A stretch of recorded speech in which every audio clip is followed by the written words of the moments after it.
Une vidéo tous les jours sur Service Volé pour ne rien manquer de l'US Open. Si toi aussi tu veux vivre cette quinzaine dans les meilleures conditions, abonne-toi juste ici, mon très cher Goat. Rafael Nadal qui lâche un set après un départ poussif, est-il prêt à remporter l'US Open? On va se poser la question dans cette vidéo. La régalade Alcaraz et Benoît Paire qui continuent à se poser des questions existentielles. C'est le programme sucré-salé de votre nouveau digest de l'US Open et on attaque juste après ça.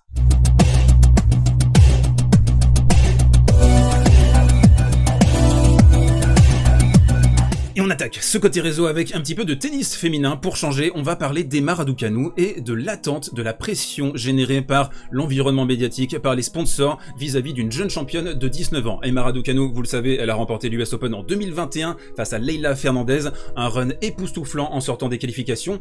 Et là, il va falloir assumer le poids des attentes, la pression médiatique britannique, mais également mondiale. Alors, elle a perdu au premier tour contre Alizé Cornet, elle va redescendre au mieux aux alentours de la 80e place mondiale. Et surtout, moi, ce qui m'intéresse, ce sont ses propos après sa défaite. Et vous allez voir, elle a eu du mal à gérer cette nouvelle attente médiatique. Elle le dit, je vais pouvoir repartir d'une page blanche. On va la lire, vous allez voir, c'est super intéressant. On va commenter ce qu'elle dit. Cette défaite fait mal parce que c'est mon tournoi favori et que j'y ai vécu d'immenses émotions l'an dernier. Mais dans un autre sens, je suis heureuse car c'est une page blanche. Je vais descendre dans le classement puis grimper pour remonter. Les discussions seront légèrement moins à propos de moi. Donc vous voyez cette idée d'un joueur qui a pas forcément quelque chose à prouver, qui peut jouer libéré, ça on l'a vu avec Ben Shelton contre Casper Ruud, on l'a vu également avec Carlos Alcaraz au printemps où tout lui réussissait, il lui suffisait de débrancher le cerveau et d'envoyer des merguez dans tous les sens et ça passait. Et donc cette fraîcheur, c'est quelque chose qui est difficile à alimenter forcément quand vous avez tout le poids médiatique sur vous. C'est ce qu'elle exprime d'ailleurs ensuite. Ça va être sympa de tout recommencer, de retrouver de la fraîcheur, dit-elle. Il reste quelques tournois dans la saison et ça peut être excitant pour moi de redémarrer une sorte de remontée et voir où je peux me retrouver à la fin de l'année. Je veux de nouvelles expériences et gagner un autre tournoi. Alors il y a aussi pour Emma Raducanu une certaine instabilité autour d'elle. Elle change énormément de coach, il y a beaucoup de turnover. Ça peut être aussi une des explications. Essayer d'avoir un cadre un peu plus carré, strict. Raducanu, vous l'avez vu ces 12 derniers mois, elle doit répondre à une problématique extrêmement compliquée à gérer. C'est-à-dire qu'elle est de plus en plus sollicitée par les sponsors. Si elle accepte des propositions, et elle l'a fait en grand nombre, les gens vont dire ouais, elle fait de la pub, elle est pas concentrée sur son tennis, elle s'entraîne pas, du coup c'est une fraude, etc. Donc elle, d'un côté, elle veut se sécuriser financièrement et accepter des propositions qui sont incroyables pour une jeune femme de 19 ans, mais ça renforce son aura médiatique, ça renforce la pression qui est exercée sur elle, et on a également le poids des réseaux sociaux. En 2022, maintenant, t'as 2 défaites au premier tour consécutives, t'es une fraude, t'es une catastrophe, t'es une merde, c'est très très difficile à gérer. De l'autre côté du spectre, un joueur qui assume plutôt bien la pression, c'est Rafael Nadal, qui s'est imposé en 4 manches la nuit dernière. On va en parler en long, en large et en travers dans le coin tactique. D'abord, les mots de Rafa après sa qualification. Il est satisfait d'avoir remporté une rude bataille. Lisez-le, écoutez-le, et c'est du pur Rafa dans le texte. On lui demande son sentiment après cette première victoire. Il le dit en jaune: j'étais un peu nerveux, ça s'est senti, c'était très prégnant dans le premier set. Un premier match à New York, 3 ans après, en night session, c'est toujours excitant. J'ai su passer outre cela ensuite. J'ai mieux joué, ce n'était pas parfait, mais je suis content. Et en bleu, c'est plus important. D'une certaine façon, ce n'est pas non plus le jour pour jouer parfaitement, c'était un jour pour faire le job, et c'est ce que j'ai fait. Là, clairement, c'est l'expérience qui parle. C'est un joueur qui a des kilomètres au compteur comme c'est pas permis, qui sait exactement ce qu'il faut faire pour remporter un majeur. C'est lui qui a le record sur l'Air Open, et donc pour lui, les premiers tours, c'est de la préparation, c'est essayer de se mettre en route, en rythme, prendre de la confiance. C'est ce qu'il a dit ensuite. Ça a été une rude bataille, 3 heures, dans un sens, probablement que ça m'aide. Je sais ce que je dois faire de mieux pour les prochains jours. Après, on lui a demandé au niveau du service, et en bleu ciel, il l'a dit, c'est évident que j'ai servi un peu en deçà pour éviter de trop agresser la zone abdominale. Le tournoi ne se gagnait pas aujourd'hui, mais il pouvait se perdre aujourd'hui. Il faut être intelligent, y aller pas à pas. Du pur Rafael Nadal, le gars sait précisément comment construire ses pics de forme, il ne panique jamais. Le best of 5, c'est un format très particulier, même si tu perds un set, même si t'en perds 2, il n'y a pas de panique. Ça on l'a vu avec Novak en 2022, mais également en 2021, et on enchaîne avec un joueur, pour lui c'est un peu plus la panique, c'est Benoît Paire. Regardez ses résultats depuis l'US Open 2021, on est à 5 victoires, 28 défaites, 4 premiers tours franchis en 28 tournois, c'est l'incatastrophe. Alors accrochez-vous à votre slip ou à ce que vous portez actuellement, parce que ces propos, c'est difficile à tanker, franchement. Alors, il y a la position démagogique de dire ouais, tu te plains parce que tu touches 50 000, 60 000 balles à faire n'importe quoi, à tanker ton premier et ton troisième set. Tu fais semblant de jouer un peu dans le deuxième pour voilà, pas te faire sanctionner. On peut avoir cette position. On va essayer de prendre un peu ça à contre-pied et de rentrer dans la tête de Benoît Paire. Je sais pas si c'est possible, on va essayer de le faire. Regardez ce qu'il dit, hein. Ça fait un petit moment que je n'ai pas tapé la balle, j'ai arrêté après Cincinnati, j'ai pris un peu de vacances. Là, je repars en vacances, donc c'était une petite pause entre mes vacances.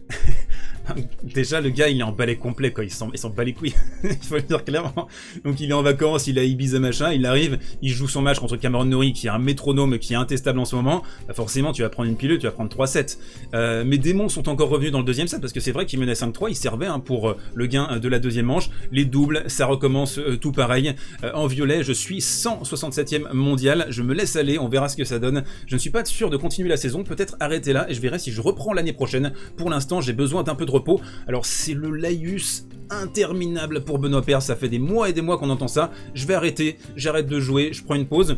Mais ouais, mais après t'as des chèques qui sont proposés, t'as des 40, 50, 60K et t'es pas capable de les refuser. Donc c'est ta santé mentale que tu mets en jeu pour des thunes. On enchaîne avec le coin tactique. 2 matchs aujourd'hui au programme. On va commencer par Carlos Alcaraz qui s'est imposé en 2 manches et demie face à Sebibes qui s'est blessé.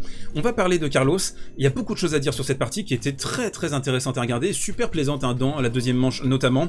Il y a encore des actes de progression hein, pour Carlos Alcaraz. C'est un outsider plus de ce tournoi. Il est parmi hein, les favoris selon les books. Mais il y a quelque chose qui est évident, je trouve, dans son jeu actuellement. C'est qu'il a 0 marge de sécurité. On est à 32 coups gagnants, 47 fautes directes. Et surtout, dans cette position désormais, je trouve, hein, il y a beaucoup plus de déchets qu'auparavant. Alors, parfois, il se précipite, comme ici, hein, dans cette séquence, avec une accélération un peu trop tôt dans le filet. On a chez Carlos un thème qui nous rappelle les jeunes années de Roger Federer. C'est-à-dire que c'est un joueur qui a quasiment toutes les armes du tennis, il peut tout faire sur un court. Ici par exemple, hein, dans cette séquence, on le voit parfois hein, faire une petite amortie en avançant dans cette position, envoyer une louche ici, envoyer une souche de l'autre côté. Il a toutes les options, tous les possibles, et ça c'est le problème, hein, c'est que quand tu as autant d'options, ta shot selection, tu as 5-6 possibilités, et tu as du mal parfois à savoir précisément ce qu'il faut faire sur une situation donnée. Là, depuis Madrid, je pense que vous l'avez bien compris, hein, on est rentré dans une phase expérimentale pour Carlos Alcaraz. Il tente des choses, il essaye de voir ce qui fonctionne bien pour lui en fonction des situations. Là notamment un deuxième balle, le service kické qui fonctionne très bien sur Sebibes. On l'avait vu avec Nick Kyrgios, c'était à Montréal entre les deux hommes, avec beaucoup de services volés potentiels sur ce service, parce que c'est un service qui met du temps à atteindre l'autre côté. En plus on a un Sebibes qui est très loin, qui va devoir renvoyer la balle au niveau de la ligne d'épaule. Donc là tu peux monter, paf, un SV en 2 temps. Cette abondance de biens se retrouve dans à peu près tous les secteurs hein, du jeu de Carlos Alcaraz, notamment au retour de service. Il va mener 0,30 hein, dans son jeu crucial à 5-4. Il va faire 2 énormes fautes en retour de service sur deuxième balle. On va avoir un sabre un peu étonnant et ici un retour dans la bande. Donc vraiment, hein, j'insiste sur la compa. C'est peut-être un peu exagéré hein, pour certains d'entre vous, mais je retrouve hein, du Roger 2000, 2001, 2002 dans son jeu. Et ici par exemple un coup droit électrique fascinant dans le contre-pied. Bess qui va renvoyer la balle comme il peut. Et ensuite en 2 temps ça va faire balle de 7, gain de la première manche.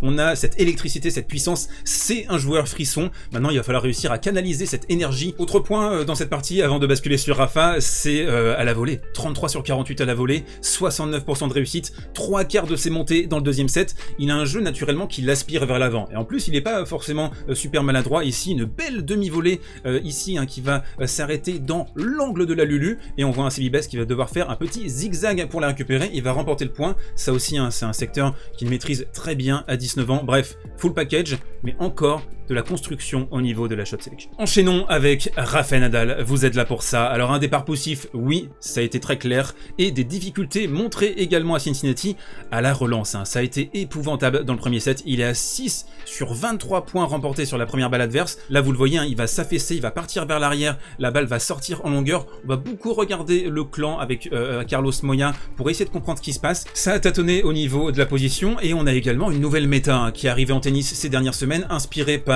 Nick Kyrgios et quelques autres joueurs sur les relanceurs très éloignés. Maintenant, les joueurs n'hésitent plus, hein, c'est des services volés, notamment ici, un côté égalité, on va faire un petit service court croisé et on avance. Hijikata qui a 8 sur 12 à la volée dans le premier set, qui a utilisé hein, cette arme du service volé avec beaucoup de gourmandise. On a vu aussi hein, un petit service ôté qui peut faire mouche parce que Rafa il ouvre les angles hein, dans cette position. Reste qu'on parle parle de Rafa Nadal quand même, s'il vous plaît. Rafa qui a montré encore sa grande qualité en termes d'analyse, de compréhension, de système D. Ça c'est quelque chose qui n'est pas assez discuté, hein, je trouve. C'est un joueur qui est phénoménal dans la débrouillardise. Ici par exemple, hein, il va se retrouver dans une position qu'on déteste en tennis. Il est en décalage mi-court pour tenter une volée. C'est très compliqué. Ce qu'il va faire, c'est qu'il va poser une volée slicée ici. Il va se rabattre sur la baseline et passer Hijikata en 2 temps. Rafa qui lâche donc ce premier set avec un Hijikata très agressif, excellent service également. Et puis il s'est passé quelque chose d'assez dramatique au début de la deuxième manche. On a 4 fautes directes de la part du joueur australien. Et ça, c'est pas possible. Tu peux pas te permettre. Le momentum, tu l'as, tu le tiens. Rafa est en plein doute. Il faut impérativement essayer de rester avec lui, rester au contact, l'amener sur du 3 partout, du 4 partout, du 5 partout.